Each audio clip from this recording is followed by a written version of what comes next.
Alright guys, welcome back to F1 News and plenty going on the last 24 hours. Leclerc urging Ferrari not to get ahead of themselves in the 2022 title race, but also some further details coming out about Verstappen's retirement in Australia, and it's not looking particularly good for Red Bull. Very much enjoying your thoughts in the comment section below. Hit the like button if you enjoy. Subscribe if you're new, as always, not far at all away from 1,000 subs. Just absolutely love to see it. Daniel Riccardo getting some good support at home, no surprises there, but plenty to dive into today. I did mention this briefly yesterday, but if you guys missed it, there's no more team principals parade going on at the Miami Grand Prix. It was originally planned that Toto Wolff and the boys were going to go around the paddock and then we'll go around the track right on the truck that they do for the drivers and say hello to the fans. Thought it was a little bit strange, could be in a good time, but seemingly that's now been removed, so I don't know what they thought about this. I guess they kind of removed it maybe after some fan backlash, who knows? Maybe they'll bring it back though, right? And maybe they just removed it unintentionally, who knows? Bit of talk then on some of the Grand Prix on the calendar right now, because we looked yesterday that it's possible that South Africa comes back onto the calendar, and with Las Vegas coming in as well, some Grand Prix are going to have to go. France potentially on the chopping block. There was also some talk about Monaco. Now, supposedly, according to the organisers, that's not happening anytime soon. Of course, it's kind of a staple F1 race. Whether it's actually a good race or not, right, it's basically determined on the Saturday. But, still, it can be an entertaining affair from time to time. The race itself is a bit of a bore fest, but, it is part of F1's culture and heritage and this type of stuff. With the heavy and sluggish cars we have nowadays, it's not really the greatest affair, but, it's part of F1's history. It's going to stay seemingly on the calendar far beyond 2022, or at least as they say, beyond 2022. So it's not going anytime soon, but yes, some of the other European Grand Prix could potentially be on the chopping block. Talk about Ferrari real quick then. To their best ever start of the season, I guess based on the current point system it is right now. 2022, 104 points after the first three races. 2017, they had 102 points at a similar time. So thing is that if Ferrari fans don't win this year, it's going to be it's going to be incredibly brutal. But look, there's 20 more races to go. That's certainly what Red Bull are hoping. We even looked yesterday though, Verstappen reckons he might need 45 races to overhaul the lead that Leclerc has built up, especially given the way he is driving at the present time. Now, this also longest points run, of course, Carlos Sainz, his points run, in the points comes to an end after 17 races. So, in Australia, of course, he had a pretty torrid time. Unfortunate stuff for him. Does seem like he's going to be signing a new contract. That the official announcement is pretty imminent on this front until 2024. Sainz is a great driver, I think. Of course, last season he outscored Leclerc in terms of points, had some great runs towards the end of the year. But, so far this year hasn't been looking so good. And he is at massive risks, to be honest, especially after this weekend in Australia, of effectively being the number 2 driver, effectively being the backup guy for Leclerc this season, as Perez is to Verstappen, right? If Red Bull turn their fortunes round, they'll probably need that wingman that, that Verstappen has in Perez on Leclerc, right, to kind of defend his lead towards the end of the season. So it's going to be tough for Sainz. He, of course, had a pretty tough start to the season. The way Leclerc's driving right now, it's pretty clear where the number 1, number 2 status within the drivers is going to be. But look, he seems to be going to be staying with the team for a few more years. Probably made some pretty good contract moves, given the way that Ferrari looking right now. It can't be too bad to be the number 2 driver on the number 1 team. Leclerc has made it very clear, though, it's important not to put over pressure on themselves, because they don't want to get ahead of themselves, right? It's only 3 races into the championship. Yes, Ferrari looking very strong. They have a substantial advantage in the constructors, and of course Leclerc at the top of the drivers classification, but all can change over time, right? To know Leclerc's kind of making that clear right here. Definitely seems to have a good head on his shoulders, especially compared to previous years. Seems now to kind of be the complete package, I think, Charles Leclerc, which is, a scary sign for the competition. As he describes, oh yeah, I can imagine it, of course, the excitement that they're going to have in Imola for the Italy weekend in a couple of weeks' time, but I don't want to think too much about it because it's still very early in the season. Obviously, it's good to be in the lead of the championship.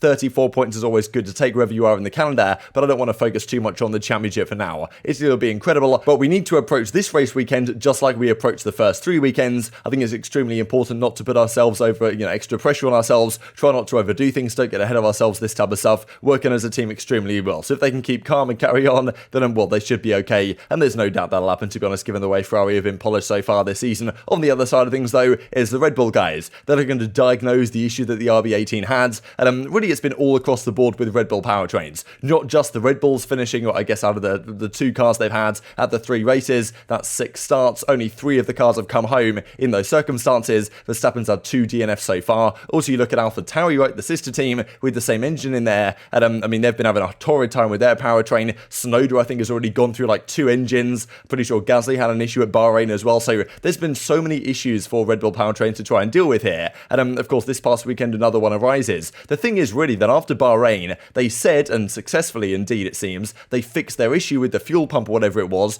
going into Saudi Arabia, right? They then won that race. Perez got pole, Verstappen won the race. Looked like Red Bull are certainly on that. They fixed their problem at Bahrain. They should be okay for the rest of the year. Turns out that's not the case at all, because the issues that affected them here in Australia apparently very different to what they've dealt with before, which really does create some complications, right? Because if it was the same issue recurring, you're thinking, okay, we have one issue with the car, we solve the issue, and we're good to go for the rest of the season. Having many issues puts them in a really difficult position, right? Because they have many things to try and fix, and who knows what else comes up over time. So it seems like they have now determined the root cause behind the retirement. There was initially talks about the fuel tank and potentially fuel leaks, because Verstappen said himself that he smelled some kind of strange fluid in the car, which seemingly potentially fuel, right, leaking out for whatever it was in the engine. So seemingly they've kind of delved into this and figured out what exactly went wrong, but it's not a simple cause by any means. And therefore, if it's a simple cause, it should be a simple fix. If it's a complex cause, you'd imagine it's going to be a complex fix. We shall see in a second here, because as is described, as Helmut Marko says, we have a very tough task ahead of us. Speaking to Red Bull-owned publication Speedweek, Marko didn't go as far to explaining what the specific problem was, but he says we were able to clarify the cause of the fuel leak in Max's car. The matter is very complex. The problem is absolutely different from that of Bahrain, which isn't really what you want to hear if you're a Red Bull fan, right? Because in Bahrain they had one issue, they seem to have solved it. Now another issue has kind of presented itself. There's no guarantees that what they did in Bahrain is going to be a long-term fix, right? Who knows whether that problem recurs? It's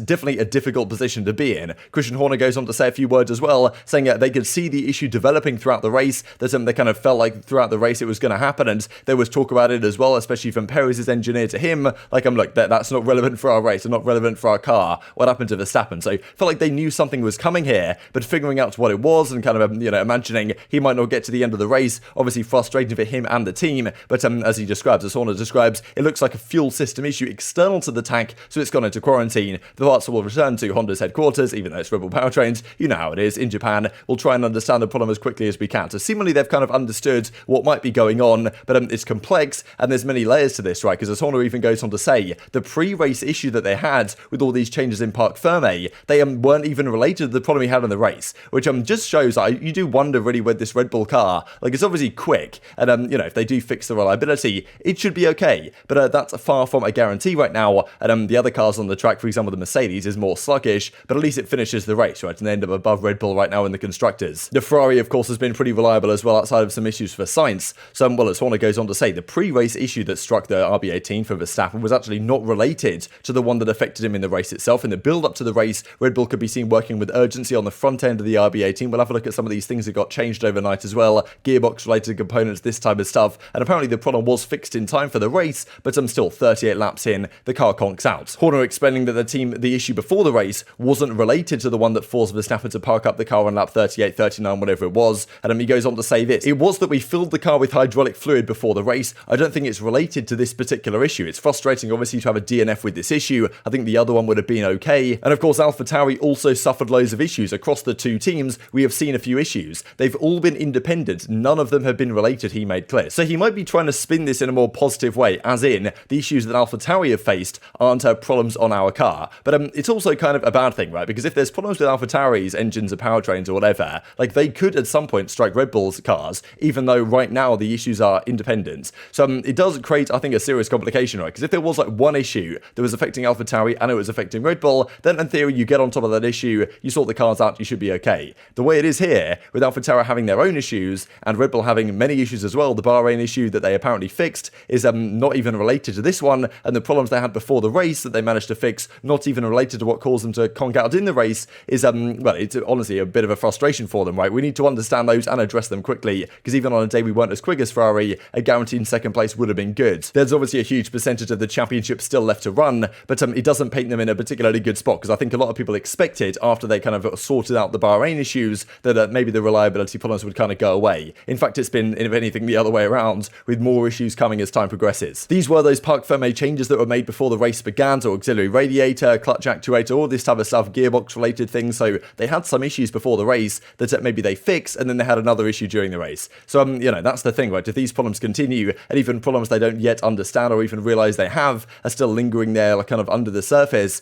then, it wouldn't be a surprise to see this car have more issues as time progresses, and maybe they have to sacrifice some degree of performance to ensure the reliability is okay, but that's probably not a good idea if it means Ferrari are going to get P1, P2 every single race. So an absolutely different problem to what was in Bahrain, a very complex issue at that, does not seem easy for the Red Bull team to fix, and then, well, to give Max Verstappen a good chance of actually making the comeback here in the championship, with Leclerc already setting out a substantial advantage with almost double of the second place driver, none other than George Russell. Him and Hamilton having a good time right here, surfing and stuff like this. Somehow Mercedes find themselves P2 in the constructors, but again, a long way to go yet ahead for both of these drivers, and of course all of the teams. Also a very long season ahead, more than likely, for Aston Martin. They're kind of Silverstone team. They've had a very tough time. This is the worst start to the season that they have had since they were called Force India back in 2009. And I mean, yeah, 0 points so far this year. Pretty sure when it was kind of Racing Point or whatever 2 years ago, they had like 40 points after the first couple of races. Then at last year they had, I think, 5 points after the first 3 races. This year they have 0. So tragic start for Aston Martin. Like, yeah, I was kind of hoping the car would be better because it's a very pretty car, but it does not seem to be quick, and it seems to be a real handful for all the drivers to get on top of.